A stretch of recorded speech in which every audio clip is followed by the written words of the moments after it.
Friends, मैं स्वाति गुप्ता। आज मैं आपको क्लास 8 का नया चैप्टर नंबर 17 स्टार्ट करूंगी, जिसका नाम है कार्तीय तल। अब देखिए,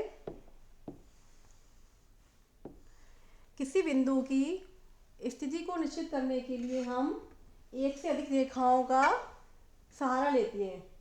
किसी बिंदु की स्थिति को हम निश्चित करने के लिए हम क्या करते हैं, एक से अधिक रेखाओं का सहारा हमें लेना पड़ता है।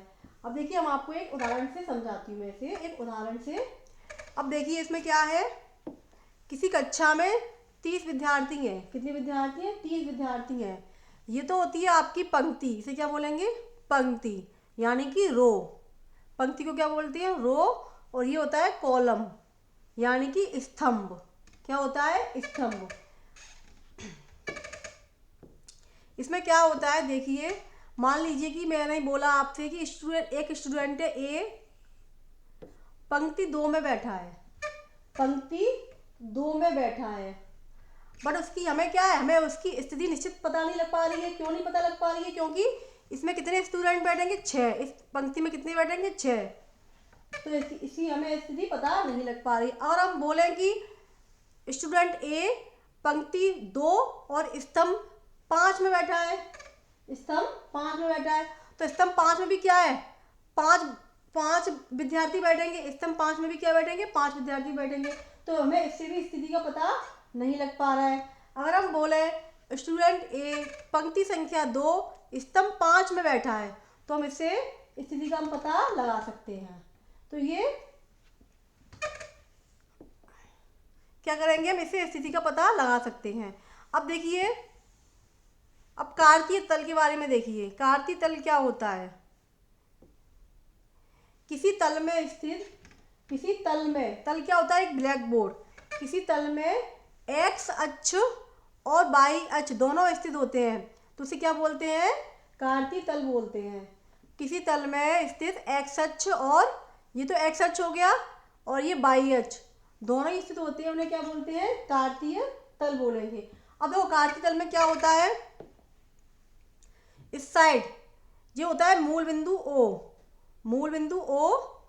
और यहाँ पे क्या होता है, इस साइड होता है +1 +2 +3। इस साइड होता है +1 +2 +3।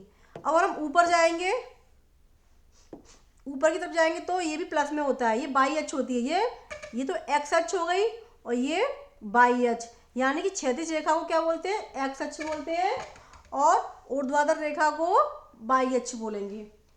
लेटी हुई रेखा, यानी कि लेटी हुई रेखा होती है एक्स अक्ष, और खड़ी हुई रेखा होती है वाई अक्ष। ये आप ध्यान रखना, ठीक है। अगर आप इधर से इधर जाएंगे, बिंदु ओ से इस तरफ जाएंगे, तो प्लस होता है। क्या होता है? प्लस। ऊपर की तरफ जाएंगे, ओ से बाई की ओर ऊपर जाएंगे, तो यहाँ भी क्या होता है? +1 +2 +3 +4 +5, ऐसे होता जाएगा। और हम नीचे जाएंगे तो क्या होगा? -1 -2 -3। और इस साइड जाएंगे, इधर भी माइनस होगा। इस साइड जाएंगे, यानी कि राइट हैंड पे जाना है हमें, तो क्या होगा? प्लस होगा, और लेफ्ट हैंड पे माइनस होगा। ठीक है, राइट हैंड पे क्या होता है? प्लस होता है, और लेफ्ट हैंड पे माइनस होता है। आप ये याद रखना है। इसे हम बोलते हैं प्रथम चतुर्थांश, इसे बोलेंगे द्वितीय चतुर्थांश, तृतीय चतुर्थांश और चतुर्थ चतुर्थांश। पहला चतुर्थांश, दूसरा, तीसरा और चौथा चतुर्थांश। अब देखिए, इसमें क्या होता है, इसमें प्लस प्लस होता है। इसमें क्या होता है? Plus plus. जैसे हम इधर गए प्लस, और फिर ऊपर गए तो प्लस प्लस हो रहा है। इधर से हम इधर जाएंगे प्लस, और ऊपर जाएंगे तो प्लस प्लस। इसमें क्या होता है? इसमें माइनस प्लस, पहले ओ से एक्स पे जाएंगे तो माइनस है, तो माइनस लगा दिया। फिर हम ऊपर जा रहे हैं, प्लस है, तो प्लस लगा दिया। इसी तरह से यहाँ देखिए, यहाँ पे क्या होता है? यहाँ माइनस माइनस होता है। ओ से हम इधर जाएंगे, एक्स की तरफ जाएंगे तो माइनस होता है। ओ से बाई की तरफ जाएंगे तो भी माइनस होता है। तो यहाँ पे क्या आएगा? यहाँ माइनस माइनस आएगा। अब इधर देखिए, यहाँ पे क्या होता है? यहाँ पे प्लस माइनस होता है, प्लस माइनस। इसमें क्या होता है? ओ से हम इधर जाएंगे तो प्लस, और इधर आएंगे तो ओ में माइनस, तो क्या होगा? प्लस माइनस होता है। क्या होता है? Plus minus. आप ये चीज़ों को ध्यान रखना, इसके अकॉर्डिंग हमें सवाल करने को मिलेंगे। नेक्स्ट आता है निर्देश फ्रेम। क्या होता है निर्देश फ्रेम? एक्स अक्ष, वाई अक्ष तथा मूल बिंदु ओ को संयुक्त रूप से निर्देश फ्रेम कहते हैं। क्या होता है? एक्स अक्ष, वाई अक्ष तथा मूल बिंदु ओ को संयुक्त रूप से निर्देश फ्रेम कहते हैं। ये हो गया आपका निर्देश फ्रेम। अब है निर्देशांक। क्या होता है? निर्देशांक पे एक्स वाई में एक्स तो भुज होती है, निर्देशांक में एक्स क्या होती है? भुज होगा, और वाई क्या होगा? वाई कोटि होती है। ठीक है ना? सवालों में आपको दिया जाएगा, इनके अकॉर्डिंग आपको सवाल भी करने हैं। एक्स क्या होता है? भुज, और वाई क्या होती है? कोटि होती है। अब कार्तीय तल में स्थित क्षैतिज रेखा को क्या बोलते हैं? कार्तीय तल में स्थित क्षैतिज रेखा यानी कि एक्स डैश एक्स को एक्स अक्ष कहते हैं और ऊर्ध्वाधर रेखा को वाई अक्ष कहते हैं। ये तो मैंने आपको पहले बता दिया है। अब हम इस बेसिस पर एक्सरसाइज 17A करते हैं। 17A करते हैं। नीचे दिए गए चित्र को देखकर रिक्त स्थानों में लिखिए। ये मैंने चित्र बनाया है, और ये बात याद रखना बच्चों, आप ये आपको ग्राफ कॉपी में लेकर करना है। किसमें? ग्राफ कॉपी बनानी है इसके लिए आपको। इसे तो मैंने ऐसे ही कर दिया है, आपको लेकिन ग्राफ कॉपी में बनाना है। ठीक है? अब देखिए, पहला देखिए,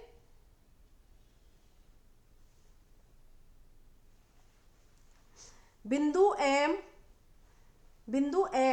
एक्स अक्ष की डैश दिशा में अंकित है। अब देखिए बिंदु एम किधर है? बिंदु एम ये रहा। किधर है? ये रहा बिंदु एम। एक्स अक्ष की किस दिशा में स्थित है? तो बिंदु एम किस दिशा में स्थित है? एक्स अक्ष की इधर कौन सी होती है? इधर ऋणात्मक ही तो होती है। बिंदु एम एक्स अक्ष की क्या लिखेंगे? ऋणात्मक दिशा में स्थित है।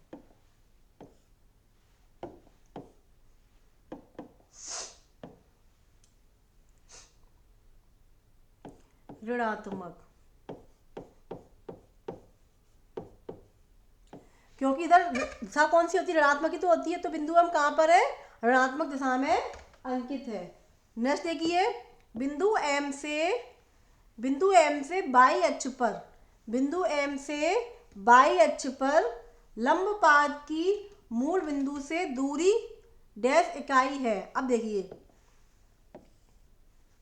बिंदु एम से, ये एम है, बाई अक्ष पर लंब पाद क्या होता है? यानी कि लंब पाद मतलब लंब। ये दूरी कितनी है? कितनी दूरी है? 3 ही तो दी हुई है। एक्स अक्ष पर बिंदु एम से दूरी कितनी दी हुई है? 3। तो क्या लिखेंगे? 3। नेक्स्ट है, बिंदु एन बाई अक्ष की डैश दिशा में अंकित है। अब बिंदु एन कहाँ है? अब देखिए बिंदु एन कहाँ है? बिंदु एन तो ये रहा, और बाई अक्ष ये रहा, बाई अक्ष है। तो कौन सी दिशा में? ऋणात्मक दिशा में है। तो ये क्या लिखेंगे? ऋणात्मक दिशा में अंकित है।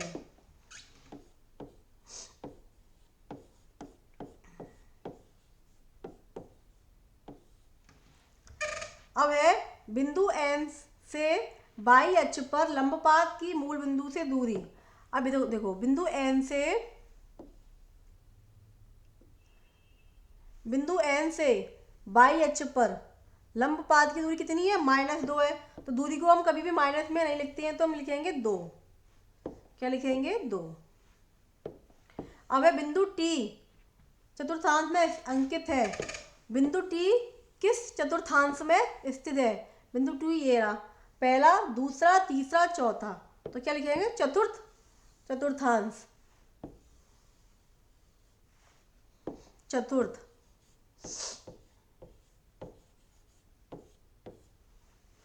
ठीक है। अब लास्ट है, बिंदु टी से एक्स अक्ष पर लंबपात की मूल बिंदु से दूरी इकाई है। अब बिंदु टी से, कहाँ से?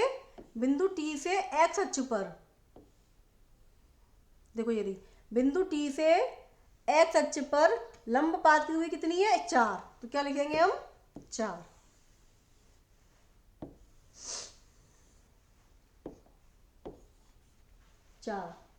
तो ये आपका पहला क्वेश्चन सॉल्व हो गया है। ठीक है, पहला क्वेश्चन आपका ये सॉल्व हो गया। अब आगे क्वेश्चन नंबर तीसरा देखते हैं। निम्नलिखित बिंदु किन चतुर्थांशों में स्थित है। बिंदु दिए हुए हैं, इन्हें बताना है हमें किस चतुर्थांश में कौन सा बिंदु स्थित है। पहला है -3 -7, -3 -7, तो इसमें लिखेंगे हम कौन से में, यहाँ इसमें प्लस प्लस है, इसमें माइनस प्लस है, इसमें माइनस माइनस है, तो लिखेंगे तृतीय चतुर्थांश। तृतीय चतुर्थांश। सेकंड है -5 -7। अब देखो -5 किधर आएगा, इस तरफ आएगा, -5 इधर आएगा और +7 किधर आएगा, ऊपर जाएगा। तो क्या होगा इसमें, -5 और 7 कौन से में है,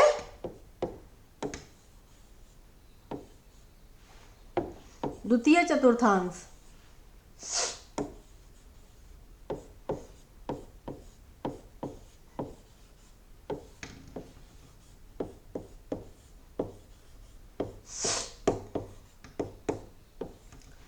तीसरा है -2 -10, -2 -10, ये भी कौन सी में हो जाएगा, तृतीय चतुर्थांश। तृतीय चतुर्थांश, क्योंकि दोनों माइनस माइनस में है तो किसमें आएंगे, तीसरे चतुर्थांश में आएंगे। ठीक है, अब है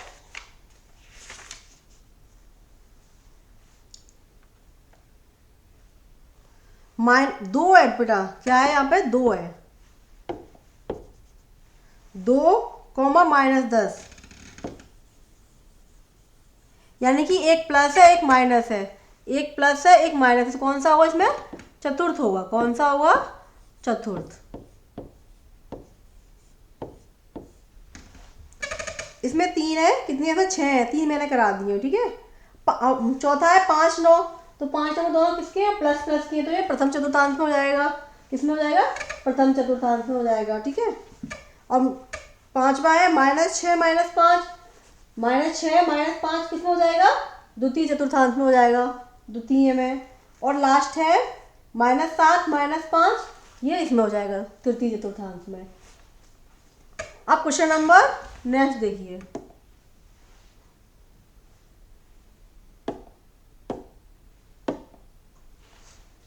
क्वेश्चन नंबर 4 वाला देखिए। 4 क्या है, निम्नलिखित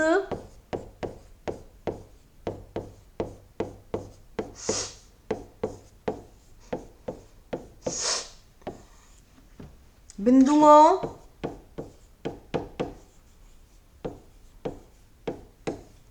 को ग्राफ पेपर पे बताना है।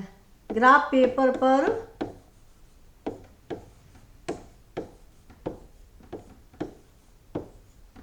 प्रदर्शित कीजिए।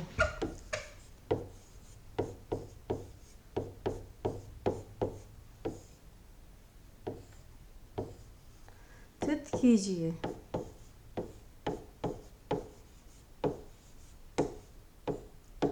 अब देखिए,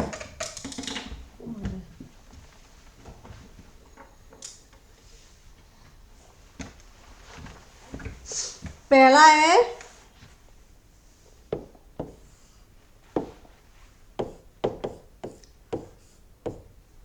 7 5।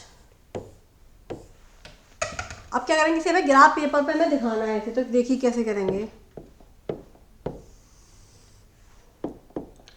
सबसे पहले हम बनाएंगे एक्स अक्ष वाई अक्ष।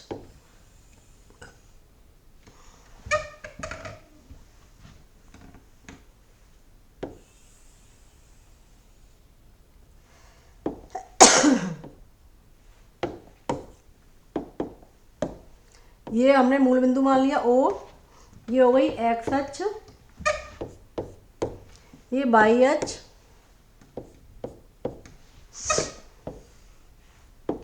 इस तरफ ले जाएंगे तो किसका आएगा, +1 +2 +3 +4 +5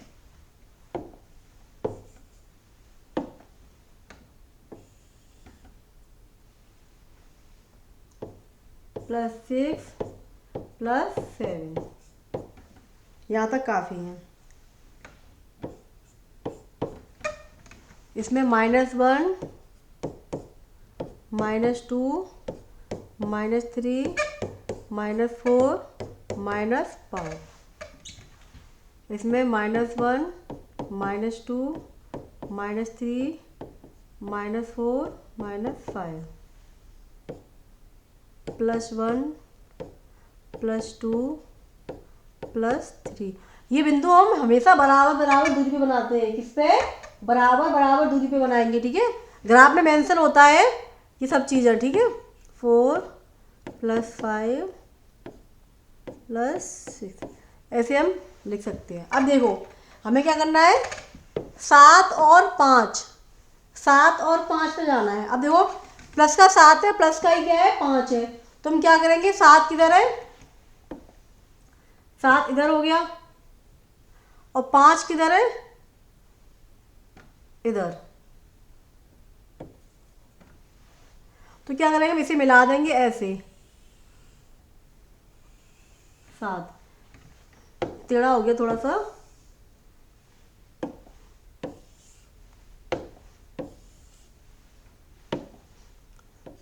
5